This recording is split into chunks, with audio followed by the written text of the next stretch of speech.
Hey guys, it's Dr. Justin Marcagiani here. Today's video is going to be on mold toxicity. Is mold making you sick? Some people it may be, some people it may not. Again, mold's a vicious rabbit hole because mold has a lot of symptoms.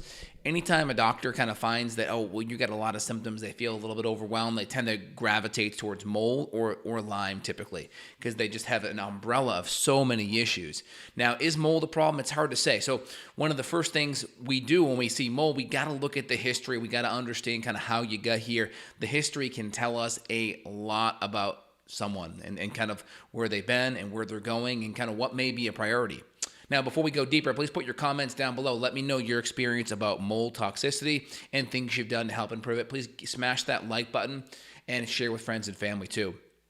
So when I look at someone's symptoms and kind of where they've been with their history, I always want to understand how things progressed.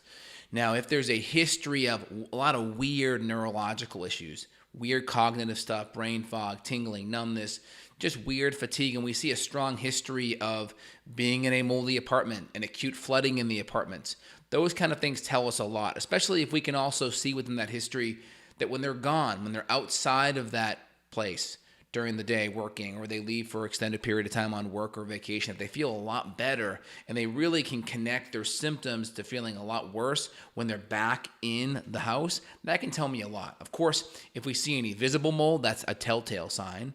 But you could have mold issues and not have visible mold because the mold can spit out mycotoxins, whether it's aspergillus or ochratoxin or penicillium mold. They spit out various mycotoxins, and these mycotoxins can be very stressful on the body, on the liver, affect the hormones, affect the mitochondria, affect your cognitive ability, can even affect digestion. And then it can also really put a lot of stress on detoxification and glutathione. And so we want to test the apartment, the home. If we have a history of water damage and we didn't appropriately remedy it, right? When you have water damage, you want to be able to get that cut out. You want to spray it down with some kind of an antimicrobial. 20% hydrogen peroxide is a pretty safe one. And then you can always fog it as well with a BioBalance kind of essential oil solution, which can be really helpful because it gets to really small micron size, which can get in between drywall, underneath baseboards. So it's very helpful at being able to really get to the tough areas. So the first thing we do is look at the history. We understand what's happened with the home. Is there an acute issue with the home? A flooding. So, a Hurricane Harvey hit right in Texas. That was a big one. Is there an acute issue going on where there was some kind of a flooding, water heater went, pipe burst, flooding from an environmental disaster? Right? Any of those. 2, any visible mold. 3, any environmental issues where just there's chronically high humidity in the home. And that high humidity is preventing any water vapor from evaporating and it's growing microscopic bits of mold. Those are like my big 3. There's usually some kind of acute issue, an environmental issue, and or a chronic insidious issue like I mentioned with the humidity. That can be a big one. There could be also little things like mold in the vents or mold in like your HVAC. That could potentially be something that's spitting things up. There could be a crawl space that's not aerated right. There's not good ventilation in the crawl space or an attic space, right? So you want to have those really looked at. And we can do a mold plate testing to look and see what's going on. We can put those in all our conspicuous areas, especially near or around any water damage and near and around areas that you frequent the most. This can be very helpful.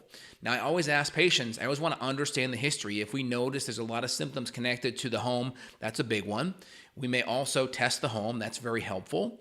And we may also test that person's urine. Now, the problem with testing for urine is their detoxification systems may already be impaired if there's mold in their body. And so just because they come back negative on a urinary mold test doesn't necessarily mean they're in the clear because there could just have very impaired detoxification, and that can make it very difficult to expel mold toxins in the urine. So if you're going to do a mold urine test like the GPL mycotox, which is the one I run in my practice, you want to challenge it with glutathione. You want to see how much is coming out, so you really want to push glutathione. And if you're someone that has been exposed to mold and you feel like worse when you're doing a lot of the glutathione, that's a pretty good sign that you're probably overwhelming your systems, pushing out mold. But I like to do that on the test to see how much is coming out. That can give us a good window to body burden. So big signs looking at mold: acute episode of mold, water damage, visible mold, and then we have the insidious underlying humidity types mold, where there's some kind of a high humidity in the environment, or some kind of issue where there's mold in a HVAC or in the ventilation, and you just don't see it. So you want to get those evaluated and make sure it's good. Mold plate testing is great. If you have high level of humidity in a certain area, usually basements are notorious for it, right? Because basements they're kind of underground, and usually they have that cement that kind of acts like a heat sink, so it can create a lot of humidity. So getting a whole house HVAC or some kind of a whole house HVAC dehumidifier, it's hooked up to your HVAC, so it's pulling out moisture and putting it down a drain, or some kind of a portable HVAC humidifier that's hooked up to a drain, portable, so it's always running. If you're taking a portable dehumidifier and you're letting it run, it's going to tap out in a humid environment twice a day sometimes. And so it's a pain in the butt to be changing that every day, multiple times. You just won't be able to keep up with it. And so once it gets full, it stops working. So you want to drain where it's hooked up to so it can always drain. That makes it a lot easier to have that good beneficial effect. All right, so out of the gates, though, I'm going to do testing on the home. I'm going to do testing on the individual. We're going to run a good history. Now, a lot of times mold may not be the big issue. Like, you could have adrenal issues that make you look like you have mold, brain fog, fatigue, right? So there's a lot of overlap with mold and a lot of other hormonal issues, from adrenals, female or male hormones, thyroid issues, poor digestion. So you don't want to jump to mold first unless we have a strong history in the home, history of flooding. Then we don't really jump to it first. We see how much we improve doing the foundations, right? Dealing with the 3 body systems: adrenals, thyroid, female or male hormones, going through digestion, gut, and immune, working on detox, nutrients, and mitochondria, going through the 6 R's, removing the bad foods, replacing the digestive support, repairing the gut lining and the hormones, removing the infections, 4th R, 5th R, population reinoculation, 6th R, retesting. We do the foundational things because those give us the best results 80 to 90% of the time. You don't want to jump down rabbit holes and go on all these mold protocols and cholestyramine and all these other things that may not be 100% necessary out of the gates. Again, if you have that history, it may make sense, but either way, you need good hepatobiliary function. That includes good digestive function. So either way, you have to get your digestion, your motility, inflammation via your food fixed, inflammation and support via your adrenals fixed. So you still have to work on those foundational things first. The biggest mistake people make when they just see some mold, they just start pushing mold detox, and that may be a little too much to overwhelm your system. I always tell my patients, it's the easiest thing out of the gates is just work on getting your home clean first, and then work on yourself later. Because if you can decrease the input coming in, that automatically puts a decreased stress on the output of the body, having to remove that mold from your system. All right, so great questions coming in here. I'll put my link down below if you want to reach out to myself, or if you want to dive in deeper with any mold issues in your home or in your body. Feel free to reach out down below if you want to dive in deeper. Got a couple questions here out of the gates. Dennis writes in, what's your opinion on chewing cots for boosting energy levels? Not sure about cot. Why do I get canker sores after I eat pineapples? There could be a histamine issue there. I get canker sores when I eat gluten. Gluten's a big canker sore issue for me. Question on serum DHEA, 287, serum cortisol 15, TSH 2.2, free T3 3.6, and I have brain fog, low energy, low libido. Is it adrenal fatigue or is it low thyroid? Thyroid doesn't look too bad, but I would definitely want to run a cortisol rhythm-based test. They will test cortisol throughout the day. I don't think you did enough of a peek in how your adrenals and cortisol is functioning with a one-time snapshot in the morning. So definitely get, like, if you want to go to my website, the Dutch adrenal test would be a helpful one where you look at it throughout the entire day. That's helpful. Okay, good questions out of the gates. So kind of my general checklist: do you have mold in your home? How do you feel when you leave the home? Do you feel much better? Is that consistent? 2, test humidity in the home. If you don't see any actual mold and there's no history of water damage, test for humidity. Right? Anything greater than 50% humidity, there could be a problem. You could start to be growing mold because water is not evaporating like it should. Water stays on certain areas for more than 48 hours. Mold particles will start to form, and then these molds produce mycotoxins, which are really what stresses the body out. And then the third thing is you can get a dehumidifier going, and you can get a good mold inspector to test things out. Or you can get a good plate test, like I mentioned. I'll put a link for the plate test that I use down below, as well as the mycotox urinary mold test. I'll put the links down below, and also if you want to reach out to me consult-wise, I'm available worldwide if you want to dive in deeper.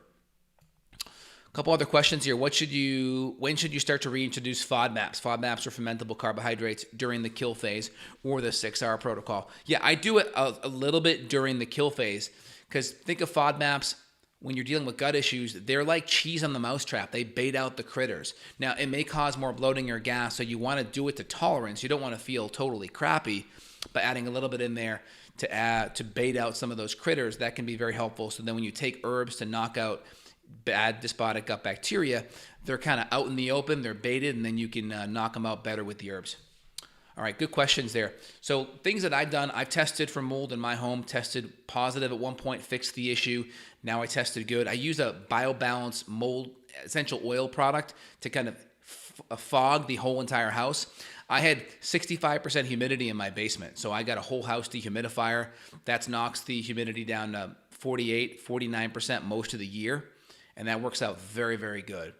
And then the other component is just making sure I have a good air filter. The ones that I use are the Austin Air. I have them in all rooms of my home and in my office at work as well.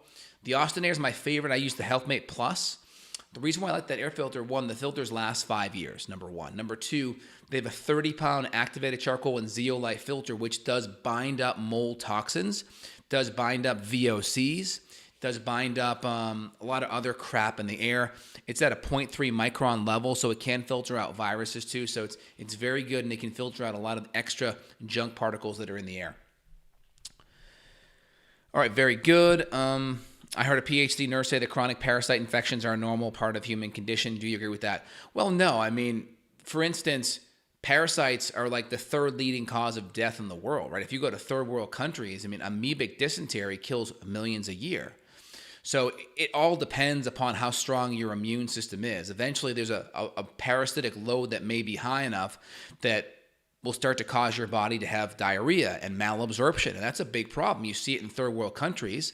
And of course, they don't have the IV or the medical treatment, so they can die because of malnutrition and electrolyte deficiency due to excessive diarrhea. Now, easy fix for that is you get them on an IV and you give them on some kind of antibiotic to stop it.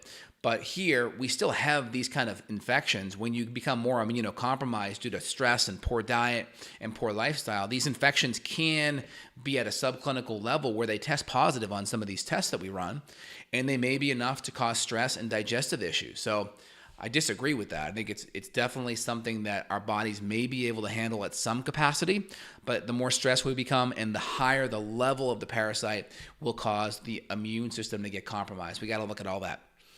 All right, guys, it's Dr. J here signing off. Feel free to click down below if you want to reach out and enjoy the